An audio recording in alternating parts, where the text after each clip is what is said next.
Data released by World Health Organization states that by 2050, it is estimated that around 80% of the elderly population will live in low middle to upper middle income countries, including Malaysia.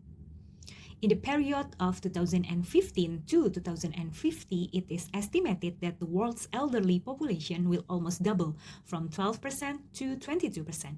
With increasing life expectancy and decreasing birth rates globally, the world's elderly population is increasing every year. Unfortunately, the problem for older people globally is related to financial security after they retire. So, the majority will rely on family support or informal care. Data related to the Employee Provident Fund or EPF shows that the majority of older people in Malaysia decide to withdraw their pension money by lump sum method. Not only that, 50% of them spend their pension funds that have been withdrawn within 5 years. If they do not have sufficient financial literacy and skills in money management, this will cause problems related to financial dependence of the elderly in their old age. This is some reason why this research is important. First, the rapidly increasing elderly population. This is the impact of increasing life expectancy, the sandwich generation phenomenon, and the decline in the world's birth rate. And second, increasing financial literacy and skills in long-term financial planning as to reduce financial dependence by elderly. Malaysia is used as a sample in this study to identify the challenges faced by the elderly regarding financial security, as well as to offer practical solutions to ensure the financial independence of the elderly, especially during retirement. Let us look at the rising elderly population and its impact, starting with the global trend. In many middle and high-income countries, including Malaysia, the elderly population is rapidly increasing. In fact, Malaysia's population of elderly individuals aged 60 and above grew from 4% in 2000 to 7.2% in 2020, reflecting a global shift toward aging populations.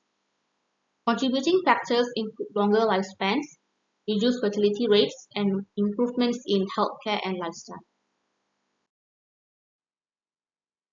This demographic change presents significant challenges both socially and economically. We are seeing rising healthcare costs, strains on pension and welfare systems, and a shrinking labor force. The COVID-19 pandemic worsened these challenges, particularly affecting vulnerable elderly individuals. Policies like the National Policy for the Elderly of 1995 aim to mitigate some of these effects, though much remains to be done. One of the most pressing issues faced by the elderly in Malaysia is financial insecurity. Many elderly people cannot work or earn sufficient wages, and their pensions or EPF savings are often inadequate. This insecurity extends beyond just income, impacting access to food, healthcare, and increasing vulnerability to exploitation. Moreover, rising living costs, particularly in healthcare, only makes things worse for them. To address this issue, we can look at the Malaysian Aging and Retirement Survey of 2017, which provides valuable insights into the challenges the elderly face. Solutions proposed include enhancing EPF savings, improving financial literacy, and promoting retirement planning among Malaysians. Ensuring access to affordable housing and healthcare is also key to supporting the elderly. Finally, strategies for ensuring financial security for the elderly should focus on financial literacy. Workplace courses on managing EPF, pensions, and savings should be mandatory to prepare individuals before retirement. The government also has a role in ensuring affordable healthcare and boosting digital literacy to help seniors access necessary courses. Additionally, encouraging employment opportunities such as part-time work and mentorship programs can help elderly individuals remain active and financially independent.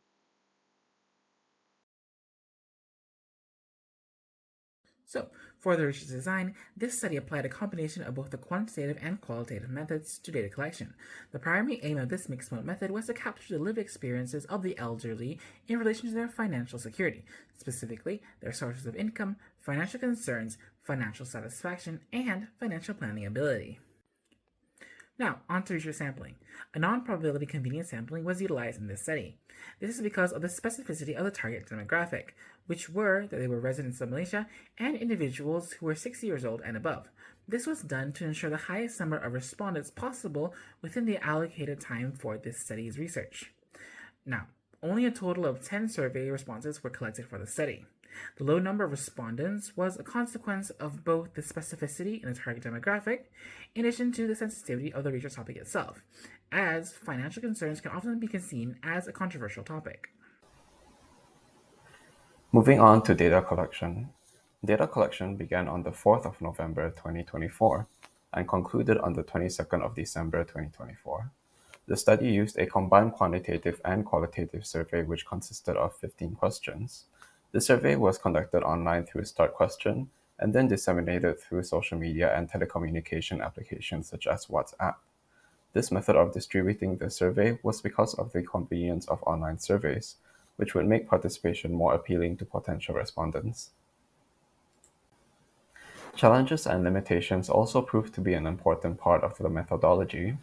The most obvious limitation of the study is the small sample size.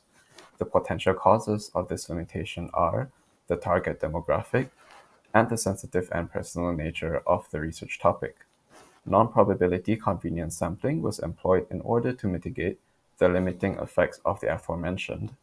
The small number of participants cannot be said to fully encompass the wide ranges of perspectives in the Malaysian elderly demographic. Lastly, the thematic analysis involved may have a considerable degree of bias due to the qualitative responses being interpreted and framed manually by researchers who are prone to human error. The final part of the methodology to be presented is ethical considerations. Participants' anonymity was prioritized in the survey, ensuring their identities and sensitive information remain confidential. Furthermore, for the purpose of clarity and as a disclaimer to respondents, the study's objectives were made transparent to the respondents.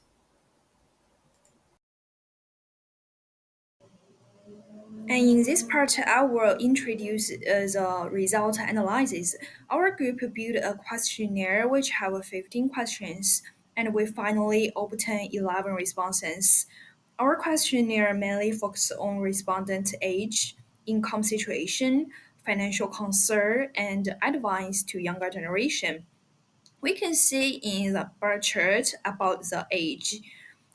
Nearly half of the respondents were between the age of 60 to 65. We also have some question about the income situation. Like this, what are your source of income? We can see in the first picture, patient is the most common source of income, chosen by 60% of respondents. And the next, what financial product that you currently use? We can see saving account dominate usage. About 90% of respondents use the savings account. And the last picture show how many people have health insurance. That we can see 50% of respondents have self-insurance, but 50% respondents don't have. That reflects that health insurance is not widely available. There are some results of satisfaction rate, like the satisfaction with the financial situation. We can see the average satisfaction rating is 3.7 out of 5, indicating a generally positive sentiment about financial situation.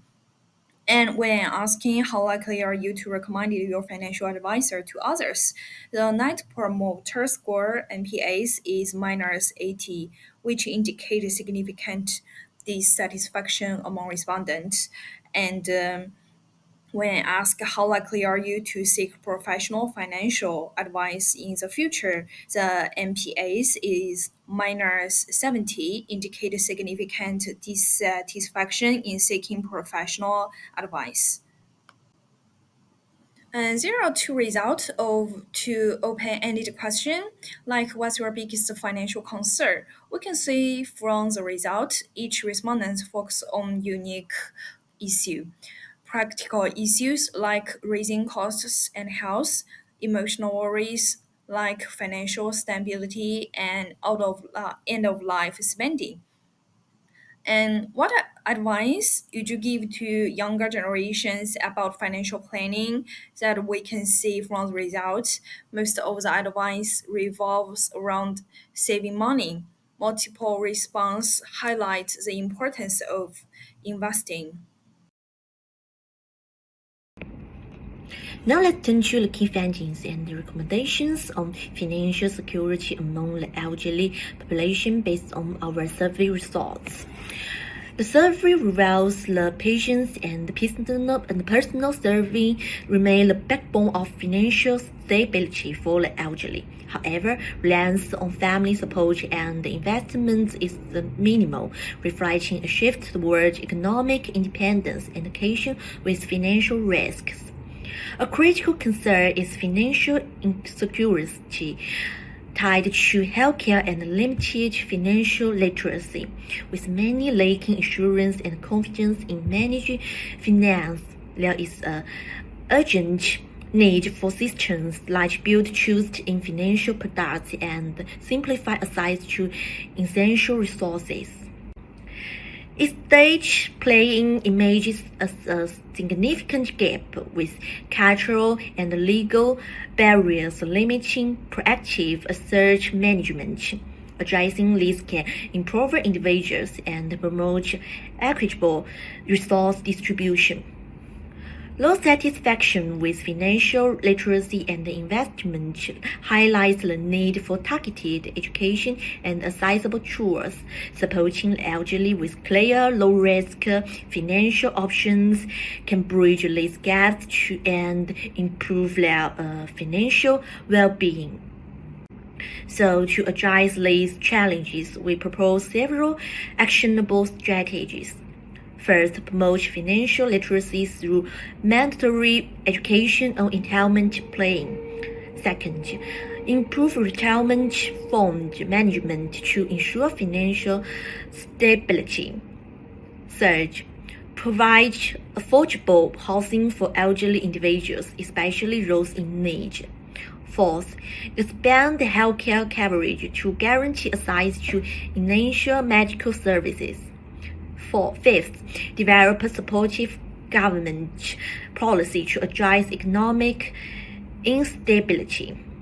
Sixth, encourage long-term resources accumulation through sustainable planning initiatives. Finally, addressing financial insecurity among the elderly require collaborative efforts. Governments, financial institutions, and communities must strengthen social support systems, enhance transparency in financial products, and foster a culture of estate planning. This action will not only improve the well-being of elderly, but also contribute to a more sustainable and equitable society.